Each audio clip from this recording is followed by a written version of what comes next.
The following podcast is brought to you by the Johners Podcasting Network, found exclusively at WrestlingWithJohners.com.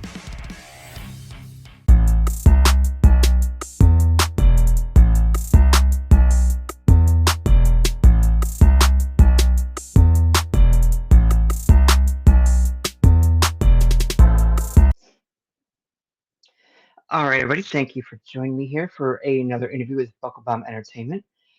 Today with me, we have current Battleground Championship Wrestling, former OVW Women's Champion, and sadly, former Immortal Championship Wrestling Women's Champion, half of the Neon Blondes, Dani Mo. How are you?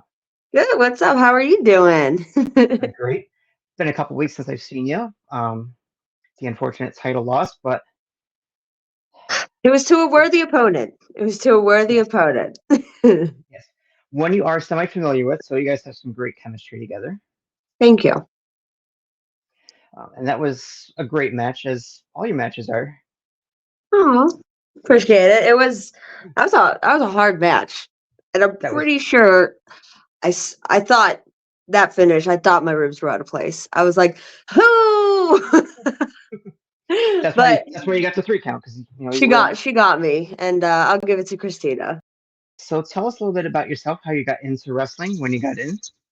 Oh goodness. Okay, so I got introduced to wrestling in 2013. Never knew there was a thing called independent wrestling. I barely even watched WWE. I mean, I knew John Cena, of course, but Facade is the reason I am involved in wrestling at all. When we started dating in 2013, I'd go to his shows. I'm like, oh, this is cool. I'd be the girlfriend at the merch table. And then as time went on, one of the promoters was like, you should manage him. And I'm like, nah, I'm not into being in front of people. I'm on the sidelines. I like to just watch. But then they convinced me. And in February of 2014, I debuted as Facade's manager, Dani Mo. And as time went on, I started working more and more promotions, being more and more involved.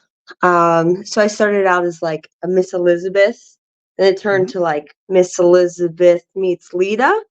So it was an intertwined character that created Dani Mo.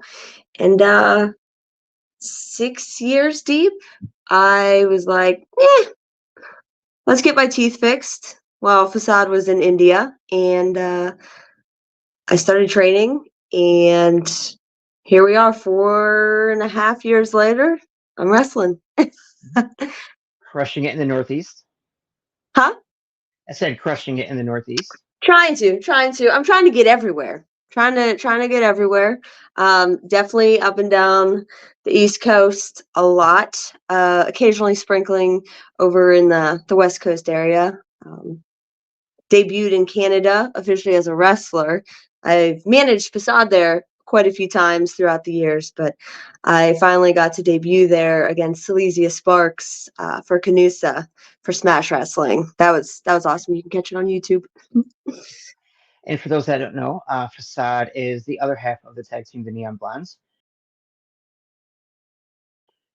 Now, you guys do a little bit of mixed tag match wrestling as well. What do you prefer? Do you prefer the singles wrestling, or do you prefer the mixed tag? I think each part of me, Manager Dani, Dino-Myte Dani Mo, and Neon Blondes Dani Mo, is a little bit different. Every version of me is slightly different. Manager Dani is insanely spunky and sparky and out of this world kind of. And then Dino-Myte Dani Mo, the singles wrestler, is a little bit more serious with a little bit of fun.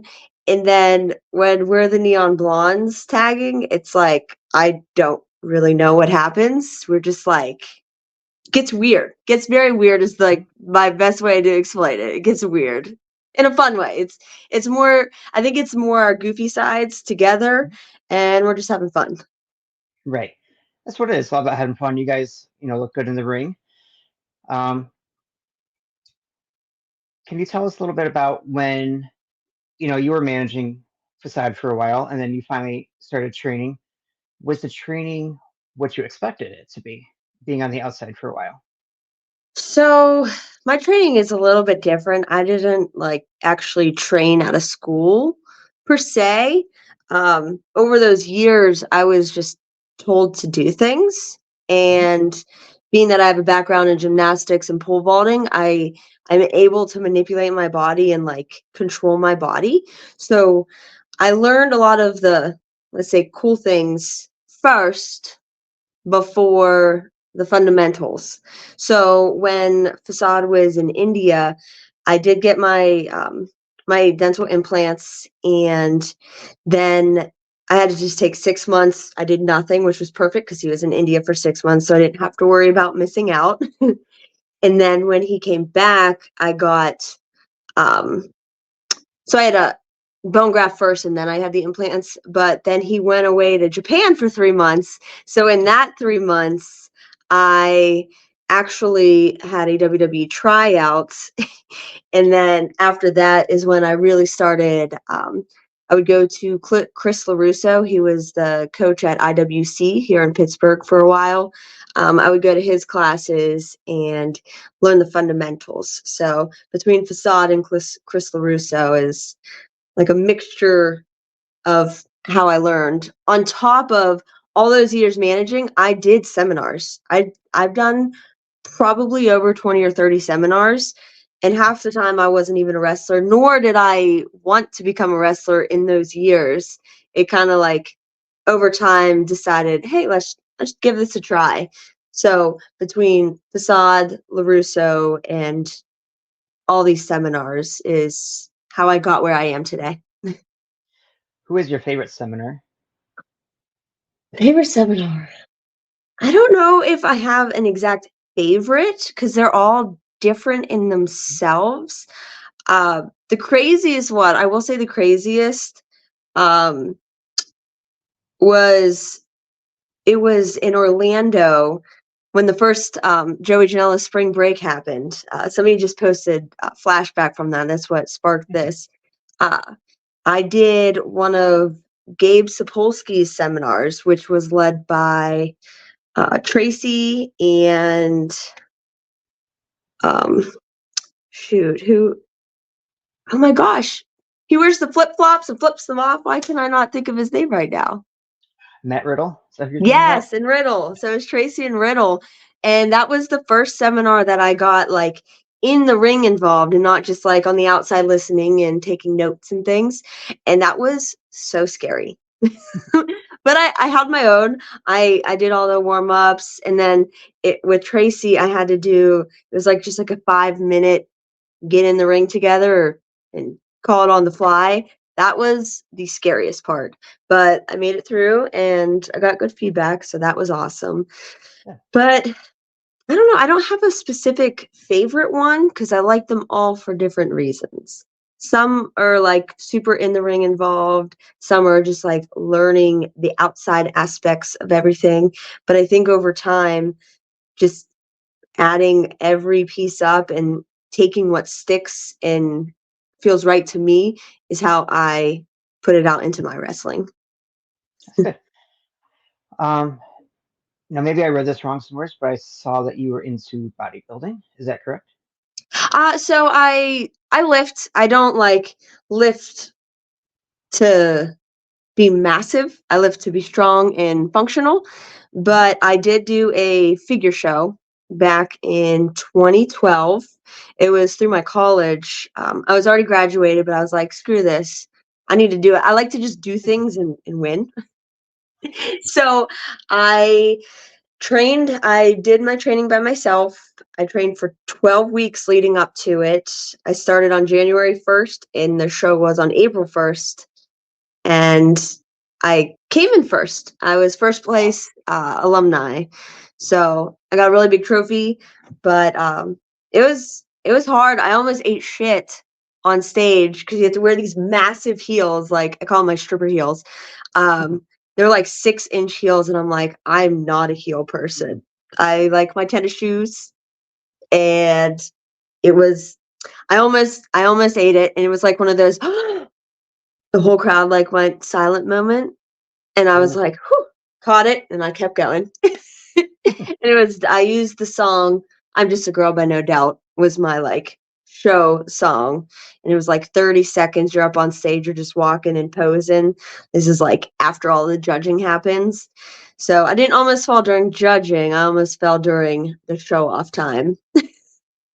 It's of very course. scary. I probably will never do another one again, but it was fun when I did it, and I don't know. Who knows? Maybe down the line.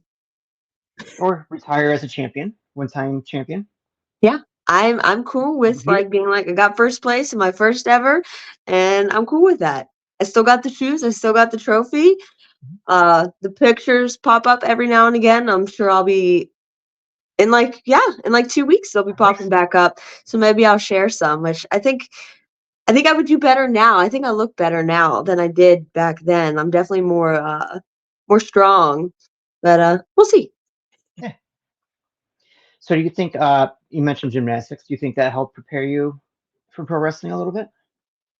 I think like underlining not knowing that the world and the universe would bring me to wrestling. Because I did it just for fun. Like when I was younger, my parents were like, "You can do whatever you want to do," and I did. I bowled. I was a bowler from like age 6 to 18. Started on the Ronald McDonald League, and then I was like, "Hey, I want to try gymnastics," but I didn't start till I was like 7 or 8 years old. And at that point, if you're going to be a gymnast, you're already past like the point of your body being formed to be a gymnast. But I had fun doing it. I did it like every Saturday until maybe I was 15. I think is when I stopped because I was in marching band. I was in drumline, and yeah, that kind of took over my life during high school. Yeah, it sounded like you were very, very busy in school. Very busy. All right, so let's talk about, the one thing I really appreciate, about you and Facade is, the merch table. Usually you guys have one of the best colorful looking merch tables, Thank obviously you. the neon blondes. Um, but also you guys really take time with each and every single one of the fans. And to me, that's important, at least at this stage, with independent wrestling, because this is where you're building up that fan base. If you move on to bigger and greater things, people are going to remember you and they're going to remember how great you were. Thank you. We do take a lot of pride in giving everybody their moment because we wouldn't be up there if it wasn't for our fans and our friends and everybody that supports us. Like you guys are the reason that we do get brought back to places, that we do get to have cool merch and keep coming out with cool merch. Because if it wasn't for you guys, like we wouldn't have that, or we wouldn't have a need to do that. And it's cool getting to know everybody. I personally might not remember everybody's names, but Facade, that's his goal over this last year is like trying to actually remember people's names. I'm real good with faces. I'll be like, I saw you like at this date, but he's really working on making sure that he learns everybody's names because that is important too. That is important, and I think it does make people feel good whenever we're meeting so many people all the time, but we remember your name. But on top of remembering names and just being able to talk and connect, like wrestling isn't the only connection that we have. Like there are more things in people's personal lives, or they just want to say hi to us. Like that means something. So if you are at a show and you don't have to buy anything to come talk to us, you could just come say hi and give us a little, let's have a chat. I've stood at the back of your line a couple times on purpose just to watch, you guys interact with the fans and the little kids, and they leave so excited, and the parents are happy because their kids are so excited. Yeah. And it's cool because sometimes, so Facade will cut off his gauntlet and give it to sometimes a person that he just like has like this like or a connection, or if it's somebody's first time ever seeing them and they've waited in line to see us. So like there's 2 chances to get one of his gauntlets every show on top of him giving his poster out in his entrance. But like sometimes when after the photo is taken, the parent or the guardian or whoever's with those kids will come over and be like, this means more than you know. We've been going through a really hard time, and like they just want to thank us. And we're like, we don't even know what's going on in their lives prior to meeting them. But then to hear that afterwards that we made their night, like that's really cool. Mhm. That's a good feeling. My co-host, who is not here tonight, Seven Alexander, he's wanted me to let you guys know that, pre-COVID, he wasn't watching as much, but he caught one of your guys' matches on IWTV and just became instantly hooked. And he's like, Oh, these guys are great. And you guys actually brought him back more into indie wrestling. yeah. That's exciting. That's very exciting to hear, and thank you. It's definitely an honor to have us be the reason you get back into wrestling, or even the first reason that you're getting into wrestling, like spark that excitement. Yes, definitely exciting. Now, the past 2 years, we've seen you make the PWI top 150 female wrestlers twice. Yes. What is that like? Getting the phone call or email, hey, you're number 145 or 147. So as ridiculous as it sounds, I only find out when the magazine comes out. So it's like there's so many wrestlers in the world, and there's so many female wrestlers in the world, and it's cool that they they put me in that top 150. And you don't know, like you just work your butt off all year, and you just you try to do your best. I don't work to try to get in that top list. I work because I'm having fun and I want to entertain people, and I want to have a fun, safe, exciting traveling life, and wrestling does allow me to do that.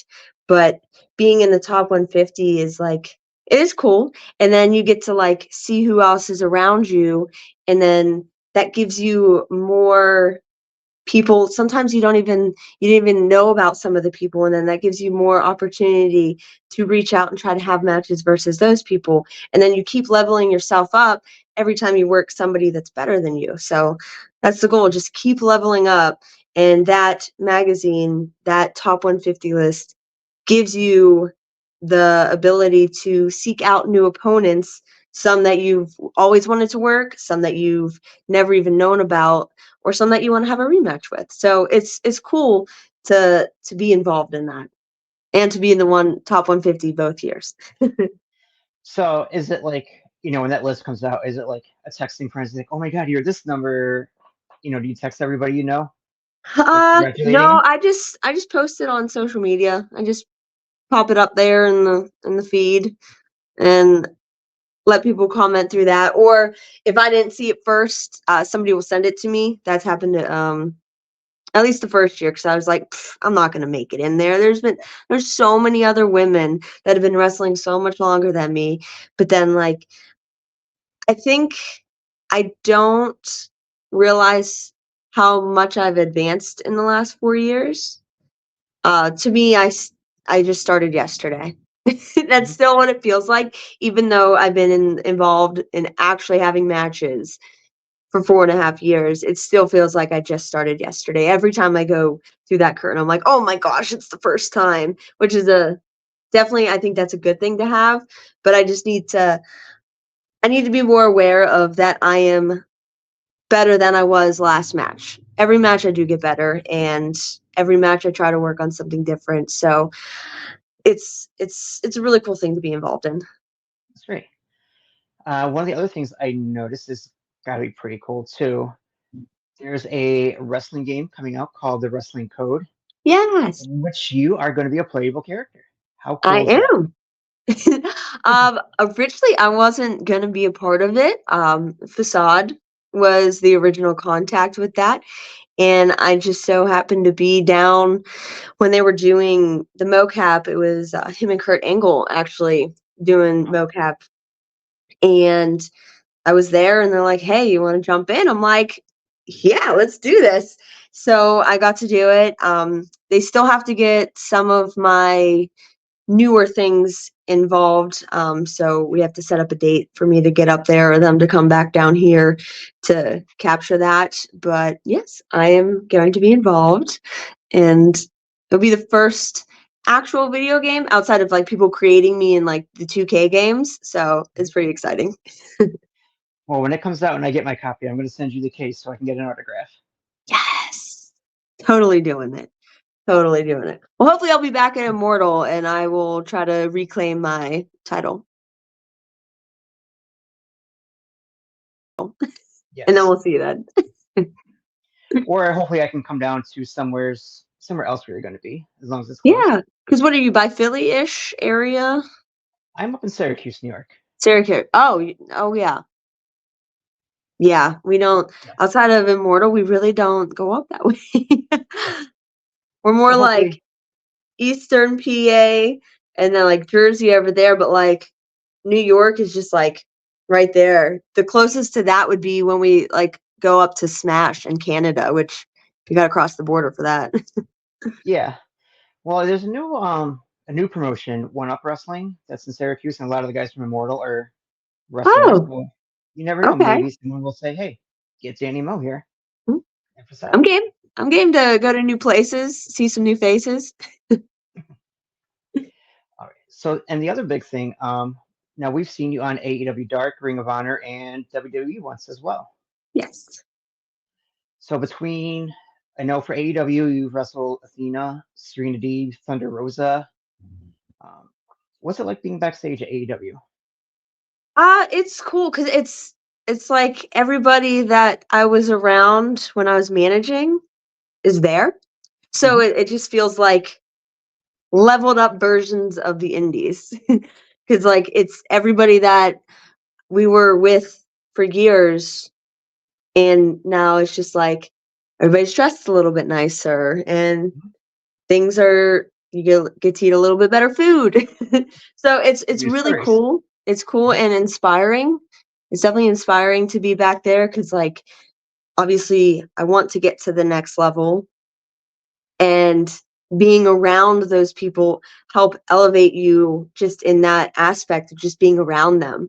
Because like I totally believe in the whole you're only as good as the top 5 people that you surround yourself with, and the more you surround yourself around those who have leveled up, it's only a matter of time before you get to level up. So I think it's cool. Sometimes it's a little scary just because it gets hectic at times, but outside of that, it's a blessing. Now, I know you wrestled in WWE at least once, Yes. and you had a tryout. Where is the tryout and your match different times? The tryout was, I think it was at 2018. It was June of 2018. That was prior to me wrestling. I didn't know why I got there because Facade had me do my recruit page. I'm like, why? I'm never gonna wrestle. He's like, just do it. I'm like, okay. And I did it, and then I got the call. So that was I got the email and it said, this isn't an invitation, but if so, would you be available for this date? And I'm like, this is fake. So I didn't respond for like a week. I was so nervous. I'm like, this no way. I responded, and then that's when I did get all the information, and I went down for, you go down on Wednesday and you fly home Saturday night. So Wednesday you see the doctor, and then it's 2 full days of the tryout, and then the third day is just a half a day. But all very intense, all very, very intense. And that was something else. I still feels very surreal.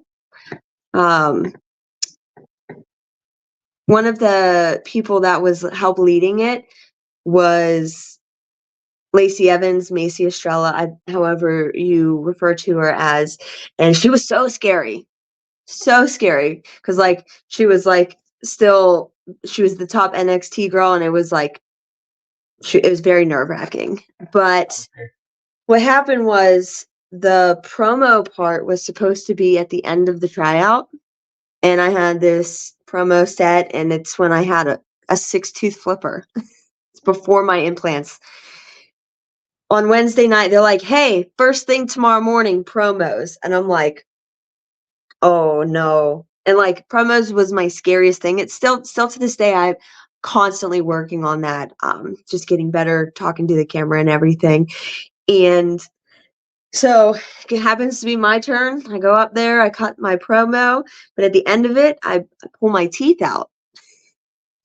Everybody's like, what the heck just happened? So, and we all get changed, get into like our workout clothes, and we start doing the tryout. And I get to the 5th ring, and who was it? He was Scotty Too Hottie. He was like, why do you got those in? I'm like, what do you mean? Why do I got those in my teeth? He's like, yeah, why do you have your teeth in? And I'm like, I don't know, because I always do. He said, go take them out. And I'm like, what? Take them out? He's like, yeah, right now. I'm like, right now. He said, yeah, run and go take them out. So I did this tryout with no teeth. No teeth. Whole thing. I'm just cheesing with no teeth. All these teeth gone. Big hole in my mouth. And I had like went for a water break, and Lacey Macy, she came over to me and she's like, hey, when that camera is in your face, you smile as big as you can smile. Own that you have no teeth. And I'm like, oh, this is kind of cool. Very scary, but very cool. So I think that moment gave me that extra boost of confidence to not have teeth, at least during the tryout. So I don't know. I think that whole thing was a whole experience in itself. And years later, now Macy Lacey, I get to see her every couple months when I go down to OSCW, and we stay an extra day with my cousins, and we get to go to her coffee shop and hang out with her. Last time, my cousin's daughter and her daughter got to hang out for about an hour and a half, 2 hours, as we all chatted and drank some coffees and just had a good old time. That's pretty cool that she remembers you too. Oh man, I'm glad. She was like, they messed up not hiring you. We could have teamed. And I'm like, yes. But For sure. now she doesn't work there anymore. So maybe they'll one day decide I'm worthy enough. Well, you did have a six-man tag match. Yes. So what was it like, when you got to go back and actually be on TV? That was another surreal moment, because it was in my hometown. So like that was cool in itself. But like when I walked out there, I was freaking out. If you watch it you can actually see the match on Peacock, because on YouTube it's clipped, but you can see us all in the ring during their entrances on the Peacock version. And you can like see us all just like slightly anxious and like kind of freaking out. And I start the match off, but I forgot to put my mouth guard in. And Katie, she was like, your mouth guard. And that's why you can see me go like real quick, because I reached down to grab my mouth guard and throw it in my mouth. And I'm like, dang, I wish I made it a bigger thing. Like at that moment, I was still very shy about my mouth guard. And I was like, yeah, I should have been like how I do, like safety first. Like I wish I had that energy in that moment. But I think it was a really cool full circle moment, because years prior I had got turned down from a match versus Asuka. It was actually Lady Frost's first ever match. She had versus Asuka, and I had just had my implants like literally a week prior. I should not have even have been there. And so she had that match. So now full circle, I tapped out to Asuka in that match, and I don't know, it was really cool. That's cool. All right, so before we end our interview, there's one little game I always like to play called the electric chair. Just kind of 6 rapid fire questions. Okay. All right. Let's So do this. some of these are wrestling, some of them are not wrestling. So Okay. all right. First question. Would you ever consider a death match? And if so, who would you like it to be against?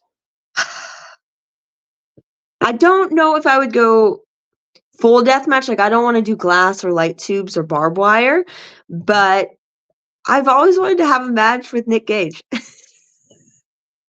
I think Why it'd be, not? I think it'd be wild. Nobody would expect it. People would be like, I didn't even know I wanted to see this, but I think it'd be a fun match.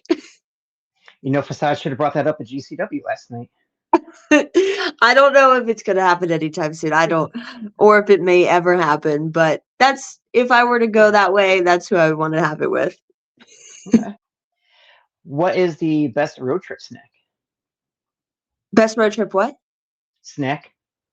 Best road trip snack. Either Cheez-Its or Goldfish. Ooh, nice.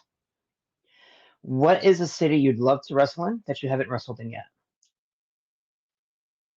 A city I don't know particularly, but I wanna wrestle in Alaska. Ooh, that would I be think cool. that'd be fun. There's only really like one promotion that does it, but I think one day I'll be able to do it. They better make that call soon. What is the weirdest gift that you've ever given someone? That I've ever given someone? Yep. Um, I can't even remember. I'm sure it's something stupid, and it was probably back in college days. Um, I'm gonna guess probably something dealing with a sexual context for somebody's 21st birthday. I don't know exactly, but I'm gonna guess that's probably what it was. All right. What is your favorite tattoo, and what's going to be your next one? I love all my tattoos. Literally, I love all of them. I really like my Taz Stitch one where it's like half and half. They're like symbiote together. Because it's like my two favorite characters, and it's kind of me merged together. So I would say that's my favorite. Next tattoo. I kind of want to on my one leg. I have like it's biomech, and it's like a freestyle design that my tattoo artist does, and I want to continue it up my back and down the back of my leg. So maybe add more to that next time. Okay. What would be your dream mixed tag match? You and Facade against two, dead or alive? Dead or alive? Well, before Chelsea got signed, I wanted so bad to us versus Cardona and Chelsea. I think that would have been a lot of fun because I got to wrestle Chelsea twice, and both times Facade managed me, and he never manages me. And both times with her only, he was hype man Mikey. So Nice. I think we would have had an awesome match, the four of us. And I'm going to say never because we see Shayna Baszler is going to be doing Bloodsport. I Plus did see Dominion. that. I was so confused. I'm like, wait, what? Yeah. Very cool. I like that. I like that for her. And I like that some people are going to get the opportunity to do that. And I'm sure it's going to be under a microscope on who they're allowed to work. But fingers crossed. Yeah. Think about it. Nakamura got to work, Great Muda's final match. And then Oh, yeah, over in Japan. Charlie Dempsey was in Japan a couple months ago, too. So. Oh, did not know that. So I guess, this day and age in WWE, never say never. I think it could happen. Let's get it. Let's put it in the universe. That's right. All right. Dani, where can people find out more about you if they want to find you? All social medias, all platforms at Real Dani Mo, RealDanimo on everything. Give her those follows. All right. Thank you very much. And we will talk to you again soon. Thank you. Thank you. Appreciate you guys.